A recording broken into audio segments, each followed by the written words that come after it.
तुमच्याकडे किती पैसा आहे हे महत्त्वाचं नाही, तर तुम्ही पैशाबद्दल कसा विचार करता हे तुमचं भविष्य ठरवतं.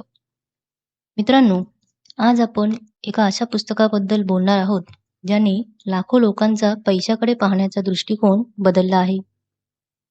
द सायकॉलॉजी ऑफ मनी, लेखक मॉर्गन हाऊसल. हे पुस्तक तुम्हाला श्रीमंत होण्याचे फक्त नियम शिकवत नाही, तर पैसा, भावना आणि जीवन यांच्यातील खोल संबंध समजावून सांगतं. चला तर मग सुरुवात करूया. लेखक सांगतात की लोकांचे पैशाबाबतचे निर्णय फक्त गणितावर नाही, तर त्यांच्या अनुभव, भीती, संघर्ष, वातावरण आणि आठवणींवर आधारित असतो. गरीब कुटुंबातील व्यक्ती पैसा साठवण्याला महत्त्व देते, तर ज्याने पैशांचा तुटवडा अनुभवला नाही, तो रिस्क घ्यायला घाबरत नाही. दोघेही चुकीचे नसतात, कारण त्यांचे आर्थिक जग वेगळे आहे. एका व्यक्तीने वडिलांना व्यवसायात तोटा सहन करताना पाहिलं आणि मोठा होताना सुरक्षित गुंतवणूक आणि बचतीला प्राधान्य दिलं. दुसऱ्या व्यक्तीने शेअर बाजारातून कमाई पाहिली आणि जोखीम पत्करण्याचा निर्णय घेतला.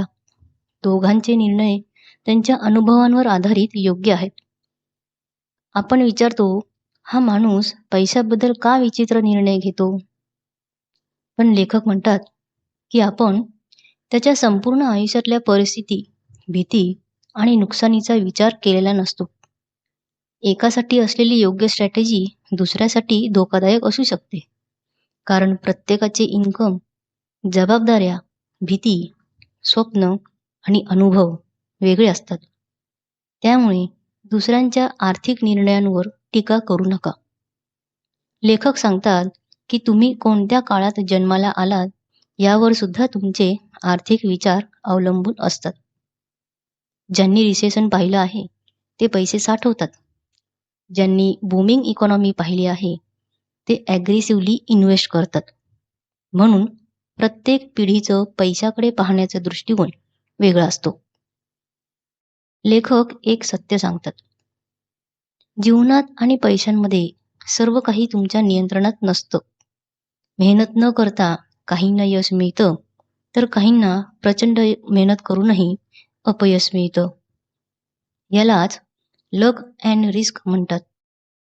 आपण कधी विचार केला का, एखादा व्यक्ती अचानक कसा यशस्वी होतो?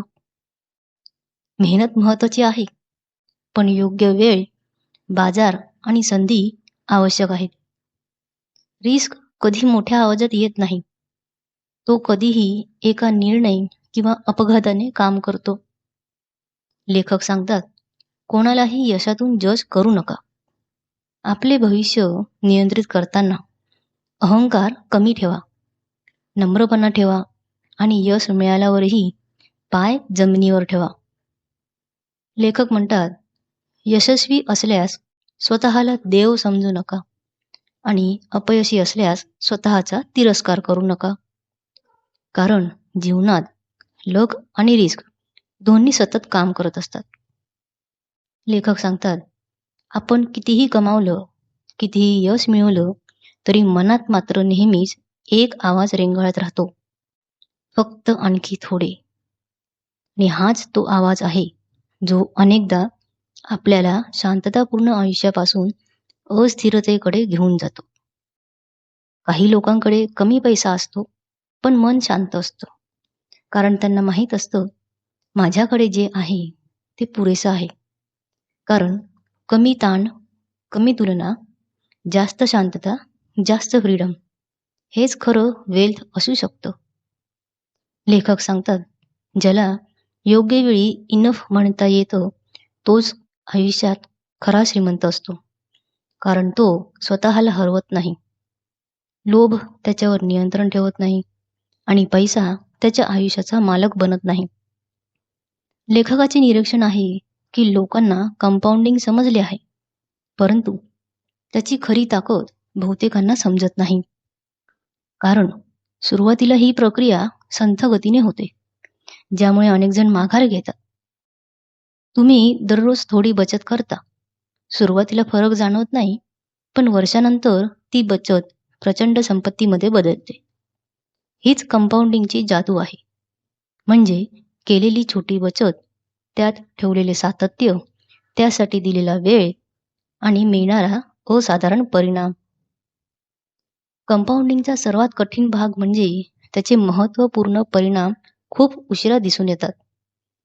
ज्याप्रमाणे झाडाचे बी सुरुवातीला जमिनीखाली शांतपणे वाढत असते, अगदी त्याचप्रमाणे यश देखील बाहेरून दिसण्यापूर्वी आतूनच आकार घेत असते. लेखक म्हणतात, तुम्हाला जिनियस असायची गरज नाहीये. तुम्हाला केवळ 3 गोष्टींची आवश्यकता आहे: संयम, सातत्य आणि दीर्घकालीन विचारसरणी. याचे कारण असे की जेव्हा कंपाऊंडिंगचा विषय येतो, तेव्हा वेगापेक्षा वेळ अधिक महत्त्वाची असते. काही लोक अचानक पैसा कमावतात, पण थोड्या वर्षात गमावतात. कारण वेल्थ मिळवण्यासाठी रिस्क घेतलेली असते. ती वेल्थ टिकवताना धोकादायक ठरते. लेखक सांगतात, मोठं वेल्थ तयार होतं ते धाडसी निर्णय, रिस्क आणि अनसर्टेनिटी स्वीकारल्यामुळे. कारण बिझनेस, इन्व्हेस्टिंग आणि नवीन आयडियाज यासाठी धाडस लागते. पण जेव्हा वेल्थ येतं, तेव्हा गेम बदलतो. प्रश्न हा नाही की किती कमवायचं, तर ते सुरक्षित कसं ठेवायचं हा असतो.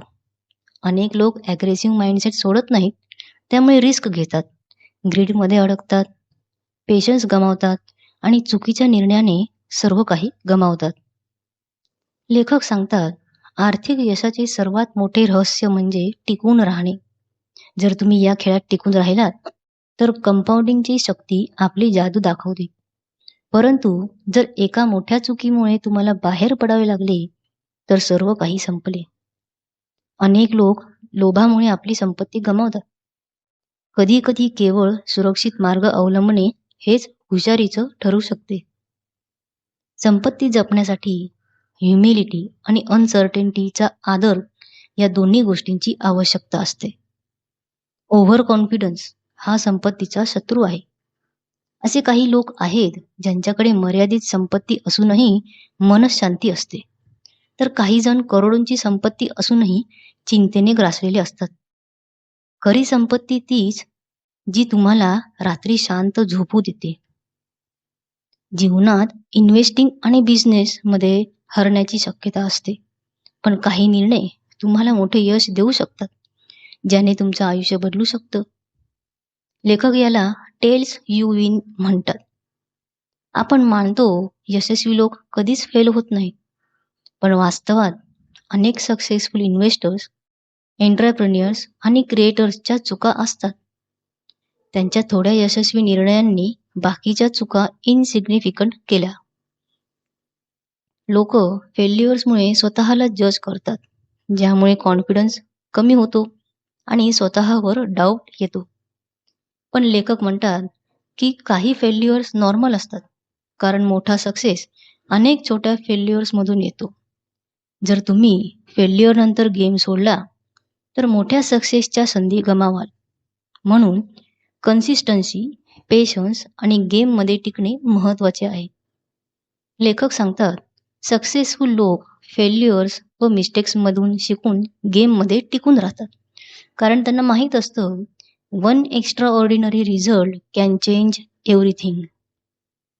लोकांना वेल्थ म्हणजे मोठं घर, लक्झरी कार्स आणि एक्सपेन्सिव्ह लाईफस्टाईल वाटतं. पण लेखक सांगतात की खरी वेल्थ म्हणजे जीवन स्वतःच्या अटींवर जगण्याचं स्वातंत्र्य. जगातील सर्वात व्हॅल्युएबल करन्सी म्हणजे तुमच्या वेळेवर नियंत्रण. गेलेली वेळ परत येत नाही, त्यामुळे करोडो रुपये कमवले तरी हरवलेले मुवमेंट्स परत मिळत नाही. जास्त पैसे असूनही अनेक लोक आनंदी नसतात, कारण त्यांच्याकडे फ्रीडम नसते. काही लोक लक्झरी लाईफस्टाईल नसताना देखील आनंदी असतात, कारण त्यांच्याकडे वेळ आणि मानसिक शांतता असते. आर्थिक स्वातंत्र्याची गुप्त शक्ती ही आहे की जे लोक तुमच्या शांततेत व्यत्यय आणतात, त्यांना नाही म्हणण्याची स्वातंत्र्य ते तुम्हाला देते. जेव्हा तुम्ही आर्थिकदृष्ट्या स्थिर असता, तेव्हा तुम्ही कोणत्याही भीतीशिवाय निर्णय घेऊ शकता. अनेक लोक दुसऱ्यांना इम्प्रेस करण्यासाठी इतका खर्च करतात की त्यांच्याकडे फ्रीडमसाठी पैसा उरत नाही. खरी वेल्थ ही सेव्हिंग, इन्व्हेस्टमेंट्स आणि इंडिपेंडन्समध्ये लपलेली असते. मानवी मनाला रिस्पेक्ट आणि इम्पॉर्टन्स हवी असते, म्हणून लोक लक्झरी वस्तूंमागे धावतात. त्यांना वाटतं की यामुळे लोक मला ॲडमायर करतील. पण खरी वेल्थ दिसत नाही. ती सेव्हिंग्स, इन्व्हेस्टमेंट्स, डेब्ट फ्री जीवनात लपलेली असते. लेखक सांगतात, खूप लोक वेल्थ दिसण्यासाठी पैसा खर्च करतात. या सवयीमुळे त्यांची बचत कमी होते आणि त्याच वेळी त्यांचा ताणही वाढतो. खरी संपत्ती ती आहे जिला कोणत्याही मान्यतेची गरज नसते. लोक तुम्हाला तुमच्या चारित्र्यासाठी आणि दयाळूपणासाठी लक्षात ठेवतात, तुमच्या चैनीच्या वस्तूंसाठी नाही. लोक संपत्ती निर्माण करत नाहीत, तर तिचं प्रदर्शन करतात, ज्यामुळे धोका वाढतो. म्हणजे खर्च वाढतो, बचती कमी होतात आणि आर्थिक ताण येतो. परिणामी सुरक्षिततेऐवजी हाती केवळ एक भ्रमच उरतो. खरा श्रीमंत हा शांत, कमी दिखावा करणारा आणि दीर्घकालीन विचार करणारा असतो. त्याचं आयुष्य ग्लॅमरस नसतं, पण बँक बॅलन्स मजबूत असतो. लेखक सांगतात की वस्तूंच्या खरेदीमुळे पैसा कमी होतो. समाजाला फक्त लक्झरियस दिसणाऱ्या गोष्टी दिसतात, पण त्यासाठी केलेली बचत दिसत नाही. लोक इतरांच्या लाईफस्टाईलशी तुलना करून आपल्या सेव्हिंग्सला कमी लेखतात. दिसणं नेहमीच रियालिटी नसतं. खरी वेल्थ म्हणजे तुमच्या वेळ, निर्णय आणि भविष्यावर नियंत्रण. लोक वेल्थबद्दल मोठे मोठे विचार करतात. Investing, stocks, business, passive income. पण लेखक सांगतात, जर तुमच्याकडे सेव्हिंगच नसेल तर बाकी सगळं अनस्टेबल आहे. पैसा सेव्ह करणं म्हणजे फक्त कमी खर्च करणं नाही, तर भविष्यात स्वतःला फ्रीडम देणं आहे. कारण सेव्हिंग तुम्हाला संकटात सर्व्हाइव्ह करायला मदत करते, जॉब लॉस पासून सुरक्षित ठेवते, अनएक्सपेक्टेड खर्च हँडल करायला मदत करते, मेंटल पीस देते. लेखक सांगतात, सेव्हिंग हे तुमचं सायलेंट इन्शुरन्स आहे. ते दिसत नाही, शो ऑफ करता येत नाही, पण कठीण काळात आयुष्य वाचवतो. कंपाऊंडिंग सुरू होण्याआधी सेव्हिंग आवश्यक आहे. कारण इन्व्हेस्ट करायला पैसा हवा. पैसा वाचवला तरच ग्रो होतो, डिसिप्लिन बिल्ड होतो. रॅशनल निर्णय म्हणजे लॉजिक आणि गणितावर आधारित, पण मानवी जीवन गणिती नसतं. रिझनेबल निर्णय इमोशनली मॅनेजेबल आणि टिकून राहणारा असतो. कदाचित परफेक्ट नसला तरी तुम्हाला मेंटली स्टेबल ठेवतो. लेखक सांगतात, परफेक्ट लॉजिकवर आधारित निर्णय जर तुमचं मन अस्थिर करत असेल तर तो दीर्घकाळ टिकणार नाही. कारण अँझायटी वाढते, पॅनिक डिसिजन्स होतात, कन्सिस्टन्सी तुटते. खरी संपत्ती परफेक्ट डिसिजन्समुळे नाही, तर टिकून राहणाऱ्या डिसिजन्समुळे बनते. म्हणून बेस्ट पॉसिबल डिसिजन्सपेक्षा सस्टेनेबल डिसिजन्स महत्त्वाचा आहे. जीवनात नेहमीच सर्वात परफेक्ट रॅशनल निर्णय घेणं शक्य नसतं आणि ते गरजेचंही नसतं. कधी कधी थोडेसे इम्परफेक्ट पण इमोशनली सस्टेनेबल निर्णय जास्त चांगले ठरतात. लोकांना वाटतं की त्यांनी भविष्याची योजना केली आहे, पण वास्तवात भविष्य नेहमी अनिश्चित असतं. लेखक सांगतात, आधी काही वाटत नाही, पण घटना घडल्यावर ती ऑब्व्हियस वाटते. इतिहास सांगतो की सर्वात मोठे आर्थिक बदल अनएक्सपेक्टेड असतात. सरप्राईज नेहमी नकारात्मक नसतो, ती संधी आणि संपत्ती निर्माण करू शकतो. लेखक सांगतात, जो मला सगळं माहीत नाही हे स्वीकारतो, तोच दीर्घकालीनमध्ये टिकतो. कारण तो ॲडॅप्टेबल आणि फ्लेक्झिबल असतो. लोकांना वाटते की आपण सर्व काही नियंत्रणात ठेवतो, पण लहान चुकांचेही मोठे परिणाम होऊ शकतात. रूम फॉर एरर म्हणजे अतिरिक्त बचत, पर्यायी योजना, कमी कर्ज आणि लवचिक अपेक्षा हे असे घटक आहेत जे अनपेक्षित संकटांपासून संरक्षण देतात. लेखक सांगतात की जोखीम असतेच, त्यामुळे एक सुरक्षित आधार असणे अत्यंत आवश्यक आहे. हे घडणारच आहे असे गृहीत धरल्यामुळे लोक अनेकदा संभाव्य धोक्यांकडे दुर्लक्ष करतात, ज्यामुळे संकट त्यांच्याच परिसरात निर्माण होऊ लागते. रूम फॉर एरर ही आर्थिक आणि भावनिक अशा दोन्ही स्वरूपाची असते. ती निर्णय प्रक्रियेत स्पष्टता आणते. लेखक सांगतात की टिकून राहणे सर्वात महत्त्वाचे आहे, कारण टिकून राहिल्यानंतरच प्रगती शक्य होते. खऱ्या अर्थाने श्रीमंत व्यक्तींमध्ये चुका पचवण्याची, नुकसान सहन करण्याची आणि पुन्हा उभारी घेण्याची क्षमता असते. आपण असं समजतो की आपण बदलणार नाही, पण वास्तवात अनुभव, वेळ आणि परिस्थिती माणसाला बदलतात. लेखक म्हणतात, तुमचं इन्कम, रिस्पॉन्सिबिलिटी, प्रायोरिटीज आणि इमोशन्स बदलतात, त्यामुळे तुमच्या निर्णयांमध्येही बदल होतो. तुम्ही जे आज निर्णय घेत आहात ते फ्युचर व्हर्जनला कदाचित योग्य वाटणार नाही. जर तुम्ही स्वतःला फिक्स मानलं तर तुम्ही बदल करू शकत नाही, स्वीकारू शकत नाही, चुका सुधारू शकत नाही. त्यामुळे ग्रोथ थांबते. लेखक सांगतात, मन बदलणं म्हणजे इनकन्सिस्टन्सी नाही, तर लर्निंग आहे. लेखक म्हणतात, मोठ्या आर्थिक फायद्यामागे रिस्क, अनसर्टेनिटी, पेशन्स आणि स्ट्रेस असतो. स्टॉक मार्केटमध्ये हाय रिटर्नसाठी व्होलॅटिलिटी लॉसेस स्वीकारावे लागतात आणि इमोशनल स्टॅबिलिटी ठेवावी लागते. लोक सेफ इन्व्हेस्टमेंट्स निवडतात, लो रिटर्न्स स्वीकारतात, पण त्याची किंमत म्हणजे स्लो वेल्थ ग्रोथ आणि मिस अपॉर्च्युनिटीज.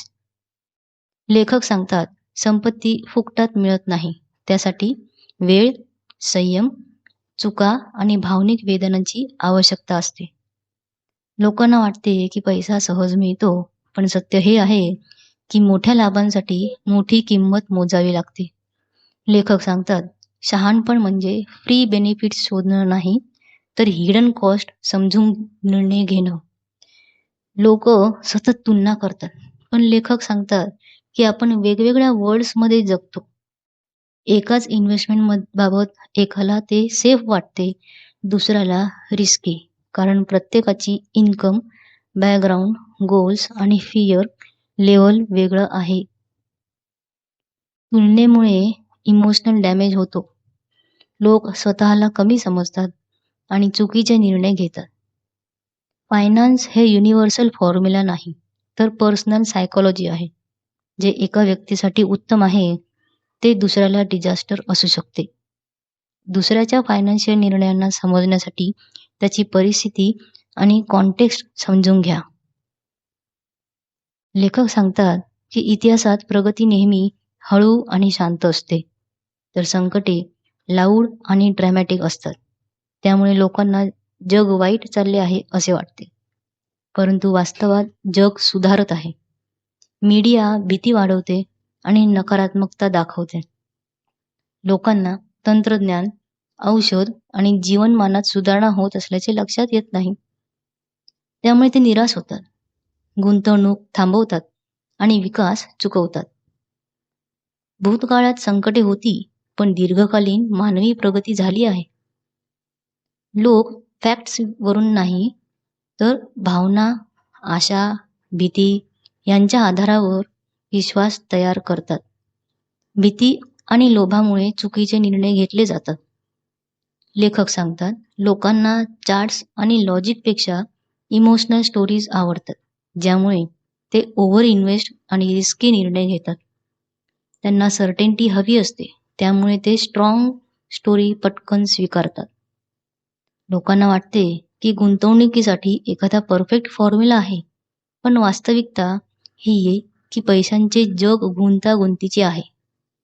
लेखक सुचवतात की जोखीम घेताना सावधगिरी, बचत आणि संयम महत्त्वाचे आहे. आर्थिक यशासाठी वाढ, सुरक्षा, आत्मविश्वास, नम्रता, जोखीम आणि स्थिरता आवश्यक आहे. अनिश्चितता स्वीकारा, विरोधाभास समजा आणि लवचिक राहा. हेच दीर्घकालीन यशाची गुरुकिल्ली आहे. एकच स्ट्रॅटेजी फॉलो करणारे अनेक संधी गमावतात. लेखक सांगतात की संपत्ती म्हणजे ना फक्त आक्रमकता, ना सुरक्षितता, तर दोन्हींचा योग्य मिश्रण. लोकांना वाटतं एक्सपर्ट्स नेहमी बरोबर असतात, सक्सेसफुल लोकांनी चुक्या केलेल्या नसतात, पण वास्तवात प्रत्येकाने चुका केल्या आहेत. लेखक सांगतात, लोक त्यांच्या losses, bad decisions, failed investments लपवतात, पण त्यामुळे त्यांची शिकण्याची संधी हरवते.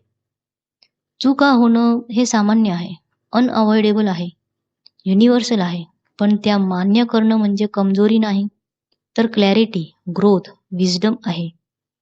सक्सेसफुल इन्व्हेस्टिंग म्हणजे परफेक्ट प्रेडिक्शन नाही, तर ती चुका आणि त्यांमधील सुधारणा होय. जेव्हा आपण आपल्या चुका मान्य करतो, तेव्हा आपण शांत, शहाणे आणि चांगले गुंतवणूकदार बनतो. लेखक सांगतात, वेल्थ बनवणं हे इंटेलिजन्सपेक्षा जास्त ह्युमिलिटीवर अवलंबून आहे. या पुस्तकाची सर्वात मोठी शिकवण म्हणजे श्रीमंती म्हणजे किती कमावलं नाही, तर किती टिकवलं. जर तुम्हाला हा व्हिडिओ आवडला असेल तर लाईक करा, शेअर करा, बेल आयकॉनवर क्लिक करा आणि चॅनल सबस्क्राईब करायला विसरू नका. भेटूया पुढच्या व्हिडिओमध्ये. धन्यवाद.